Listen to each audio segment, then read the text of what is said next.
والا سردار طاہر محمود کی رپورٹ کے مطابق Punjab emergency service department rescue 1122 کے 18 سال مکمل ہونے پر ریسکیو 1122 گجرانوالہ کے سینٹرل ریسکیو اسٹیشن میں تقریب کا انعقاد کیا گیا، جس میں district emergency officer Mian Rifat Zia, emergency officer operations doctor Ihtisham Mazhar, rescue افسران سمیت ریسکیوز کی کثیر تعداد نے شرکت کی۔ ریسکیو 1122 کے 18 سال مکمل ہونے پر سالگرہ کا کیک بھی کاٹا گیا۔ اس موقع پر district emergency officer Mian Rifat Zia کا کہنا تھا کہ 18 سال قبل پنجاب ایمرجنسی سروس ڈپارٹمنٹ کو director general doctor Rizwan Naseer ادارہ امتیاز نے 2004 میں تاریخی شہر لاہور سے ایمبولینس سروس کے طور پہ شروع کیا تھا اور آہستہ آہستہ جنوبی ایشیا کے لیے ایک مربوط ایمرجنسی سروسز ماڈل میں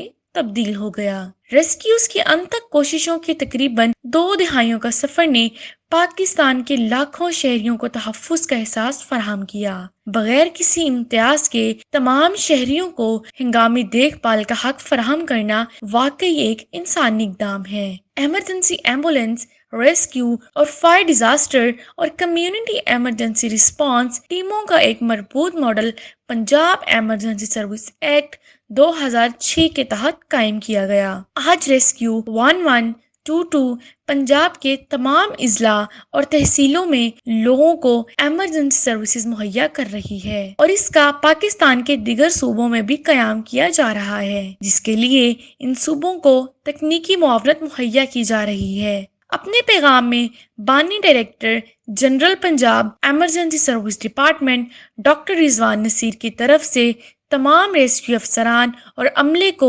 کامیابی کے 18 سال مکمل ہونے پر مبارکباد دی اور خراج تحسین بھی پیش کیا۔